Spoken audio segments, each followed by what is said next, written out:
மெய்யே என வெவ்வினை வாழ்வை உகந்து ஐயோ அடியே நிலையத்தகுமோ கையோ அயிலோ கழலோ முழுதும் செய்யோய் மயிலேறிய சேவகனே.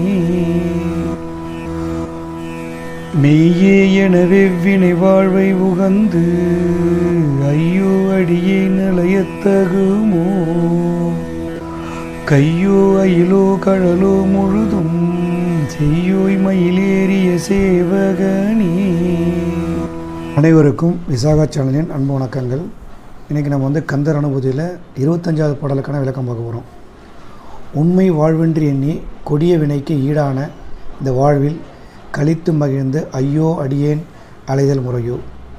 கடவுளே, உன் இரு கரங்கள் மட்டுமன்றி கையில் ஏந்தும் வேலாயுதம் வீரக்கழல்கள் அணியப்பெற்ற திருவடிகள் ஆகியவையெல்லாம் செந்நிறமாய் அமைந்து மயில் வாகனத்தின் மீது ஏறிய மாவீரரே என்று விளக்கத்தை சொல்லி முடித்திருக்கிறார்.